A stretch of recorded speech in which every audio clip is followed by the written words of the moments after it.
Hello and welcome to another episode on our travels along the Derry na Fleadh Trail in Tipperary. Today we are in Magorban, and I hope I pronounced that correctly. And this is what it looks like. Well, in my 3D rendering, I have 3D mapped the church, and it's a Border First Fruits Church, which is a Protestant, or was a Protestant movement to build Protestant churches. And they often look a little bit like this. And there is a grave of a kind of a famous person there. And in this episode, I want to show you how to do some basic graveyard mapping. And the person we're looking at is Thomas Armitage. So he was from Sussex in England, but he married a woman from Noan, I don't know how to pronounce that, which is just around the corner from where the graveyard is. So it must have been her parish church. And her name was Harriet Black. When she got married to him, her name was Harriet Armitage, obviously. And he was a physician, a doctor. And when he was in his 30s, he lost his eyesight. So he became a supporter of blind people because he was blind himself. Or almost, I'm not quite sure.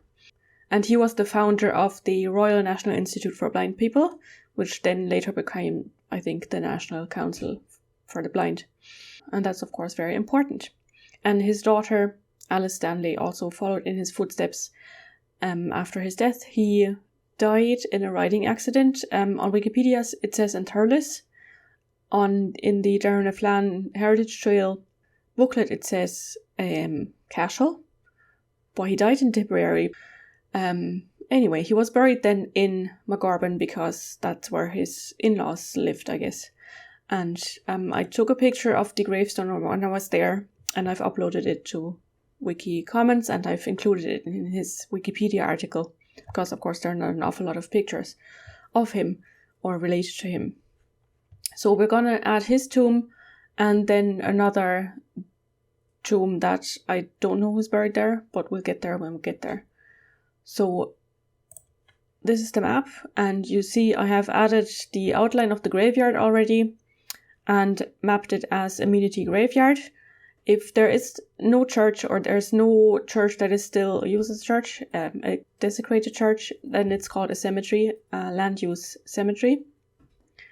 And his grave is around about here. So we'll go into OpenStreetMap, and I click edit. So there is the church, and there's a little chimney here.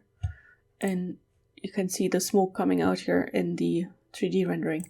Anyway, his grave is in this plot here. This is the Armitage family plot. I'll draw a line for a fence just to mark that plot, just to give myself a little bit of an orientation. So that goes around there, and it's a barrier feature fence. And there are 3 gravestones in here, and they're with Armitage people. And then there's another one here, and another one here, I think. They're also Armitage, both women, I think.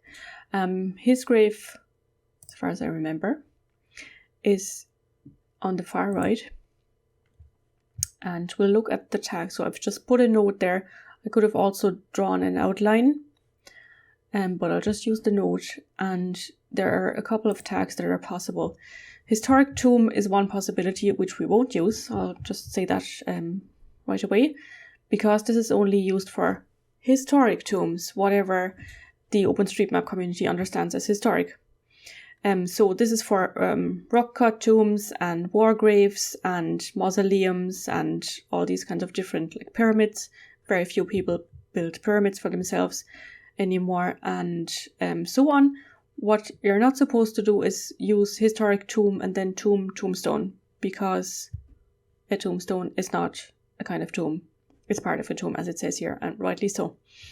I would still like to be able to map tombstones, because when we go to cemetery grave, that's the one we're going to use, cemetery grave, right here.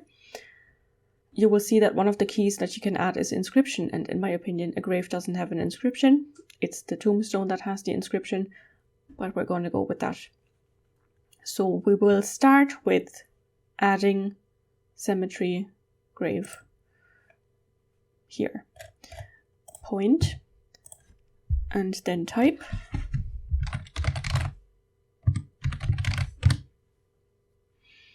And the next key we have is the name.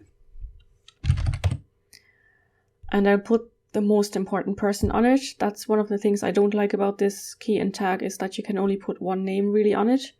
And it's Thomas Rhodes Armitage. That's his full name. You can see that on Wiki as well. Thomas Rhodes Armitage, la da da da. And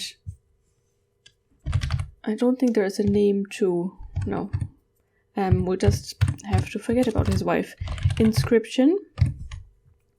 And when I uploaded the picture of the gravestone, I also wrote down the inscription.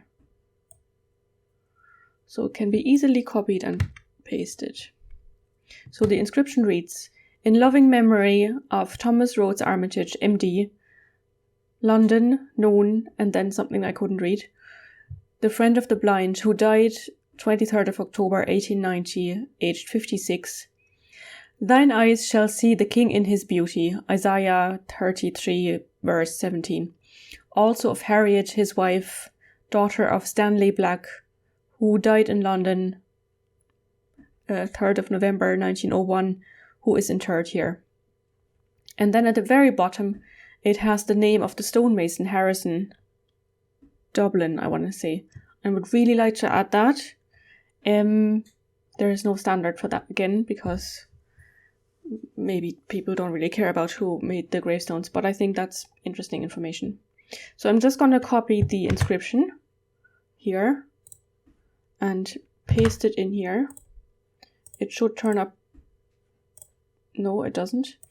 What I want to do is just, I had put in all slashes for when there's a line break.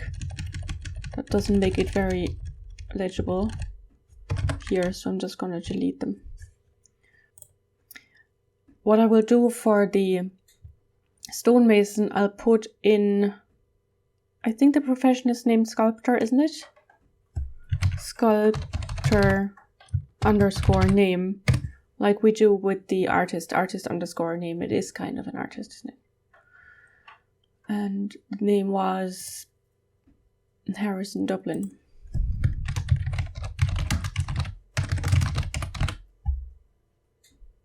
And then I can use the Wikidata. So what they do here is, because this is not going to lead to a Wikipedia article about the gravestone, but about the person who is buried there.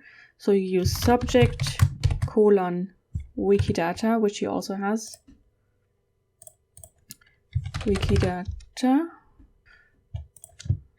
Thomas Armitage, search.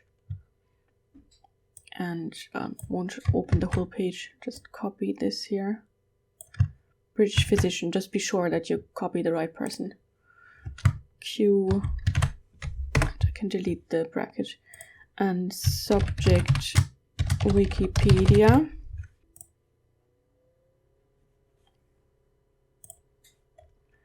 And copy the title of the page.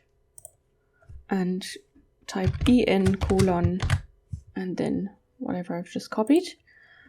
And then I can also add a link to the gravestone. So because I've uploaded it to Wiki Commons, I can use Wikimedia Commons. And I'll have to click on it again. And more details. So I get the whole thing up here, including file. And paste that there.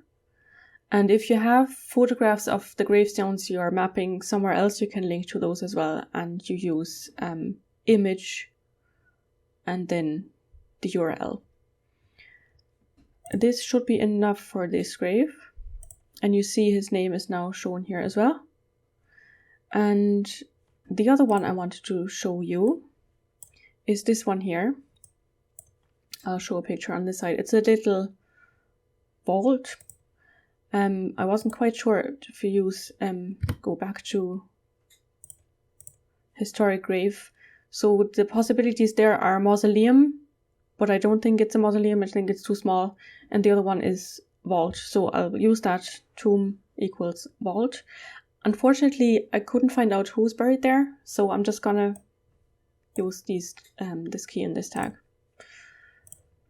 What you will also find commonly in Irish graveyards, of course, is table tombs, and they're historic tomb, and then tomb equals table, and then you can add an inscription and all that. So this is historic tomb and tomb vault. I guess it also qualifies as a building because it has 4 walls and a roof. Building, yes. And the roof shape is gabled. It wasn't very high. I'm thinking height maybe 2 meters maximum. And access, we can put that in private. I didn't see any access at all. And I don't think it was completely square what I drew there, so I'll just highlight the whole thing and hit the Q key on my keyboard. That should square it off. And that is all I can do here. And I will save this. Added grave and burial vault. Sources, survey, Wikipedia, Wikicommons, and also, of course, our hashtag Derry-na-Flan Trail.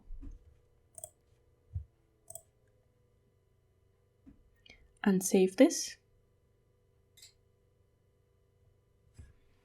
And wait for a little while to refresh and see if it shows anything. I don't think it shows the graves, because if you mapped every grave on a graveyard, that would be a lot of information to display on the standard view, but you can look for them in Overpass or also with the map data layer.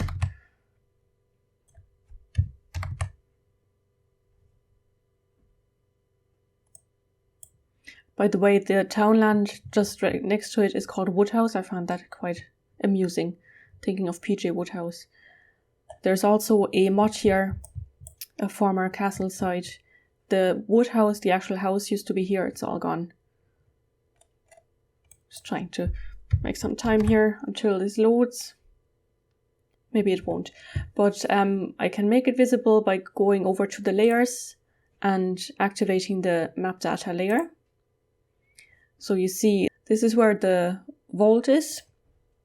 If I click on that, it gives you all the information that I've just put in. And if I click on this round thing here, that indicates where the grave is that we've just mapped. And it gives you all the information that I've just put in there. And you can click some of the links, the subject Wikidata you can click, and the Wikicommons. I'll just click that to show you that it links to the gravestone. So there we are.